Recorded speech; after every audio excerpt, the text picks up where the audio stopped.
Hi there, welcome back to my channel. My name is Rebecca Johnson and I'm a licensed mental health counselor and I specialize in narcissistic abuse. Today we're going to talk about the subject of changing. So the question is, can narcissists truly change? So this question has intrigued psychologists and therapists, and it's particularly intrigued individuals that are in relationship with narcissists, wanting to know, is change really possible? In this video, I want to explore why it's unlikely that narcissists will change. Before we get into it, don't forget to hit that subscribe button, ring the notification bell so you don't miss any of the content. So let's start off with defining what narcissism is. So narcissistic personality has quite a few criteria. I'm going to mention a few here today, but it's most certainly characterized by a long-term pattern of exaggerated self-importance, a need for excessive attention and admiration, and a lack of empathy for others. Narcissists often exhibit manipulative and even exploitive behaviors with ones in their life, and they see themselves as above the rules. So the first reason I feel that narcissists are unlikely to change, it's because of their strong ego defense mechanisms. They rely on these defense mechanisms in order to protect this very fragile ego that they hold. So some of the defense mechanisms would be denial. I didn't do that. You're crazy. Projection, right? Of however they're behaving, they're accusing others of doing that same behavior. And then rationalization. I did that because you did that, or I did that because you said so, or you did this. So these ego defense mechanisms are used to protect, again, this very fragile self-esteem. When narcissists are confronted with their behavior, they will deflect blame onto others and really refuse to acknowledge any of their faults. So they won't take responsibility, they're going to blame shift, and they won't be accountable. So all of these different characteristics certainly make any kind of self-reflection or any kind of insight difficult, which therefore makes any personal growth difficult. The second reason I feel narcissists are very unlikely to change is because there's, like I just mentioned, a lack of insight. They see themselves as the victims. Everyone else is to blame, and they're the victim, and they believe that their actions are justified. They don't care about and are not in tune with the impact of their behaviors on the other people in their lives. And because they don't understand that impact, don't know that impact, can't reflect upon that impact, they don't understand why change is even necessary. So the third reason I feel that contributes to the unlikelihood of narcissists changing is this extreme sense of grandiosity, right? So they believe that they are special and unique. They don't see anything wrong with their behavior, so why should they change? Why would you change if you already think you're perfect? Their inflated sense of self really prevents them from seeking help or acknowledging any need for any change.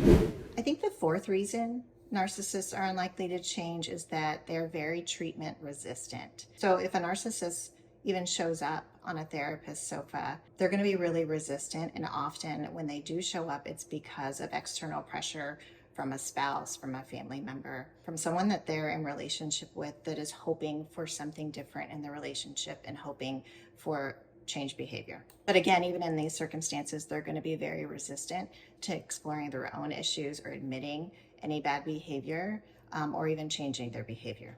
They're going to think that they're smarter than the therapist, that they're the expert, so they're going to resist even opening up, and they will not examine their own flaws. So in my experience as a therapist, I've had a few narcissists show up on my sofa. One of them really questioned my credentials and my education. Another one berated me about the field of psychology and saying that it was quite a hoax. And even another was very bold and just putting out there from the get-go that everything he does within his relationship is fine and it's literally everyone else's fault. The fifth thing is that even if you do notice some itty-bitty small changes, it's going to be short-term. So you might see some of those short-term things, but usually it serves them in a way, right? Because it's going to probably achieve a specific goal. Maybe they want to get back in the good graces of someone and regain favor. I would really want you to understand that is probably very superficial and very temporary, and it all is manipulative.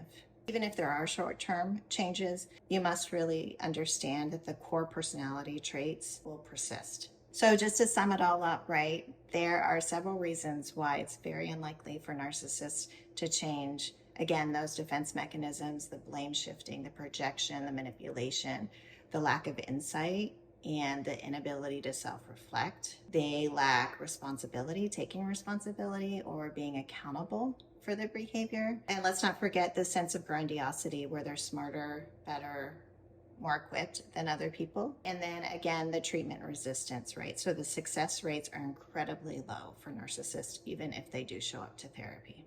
I would want you to understand that meaningful change is very rare. So it's crucial for you to understand that you're in a relationship with a narcissist. And if you've been affected by a narcissist, it's just really essential to prioritize your own well-being, get in with your own therapist, and to really learn how to establish boundaries with that person. And as I say in all my videos, support is very key. It's crucial when you're in a relationship with a narcissist. So that support could be friends, family, support, online support groups, and most importantly, a therapist that works in this area. So if you found this video to be helpful, I would love for you to give it a thumbs up. I would love for you to share it with others if you think it could be helpful for them.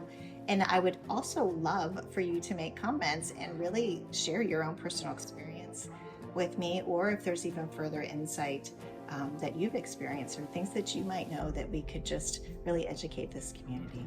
So thanks again for watching. I hope to see you in the next video.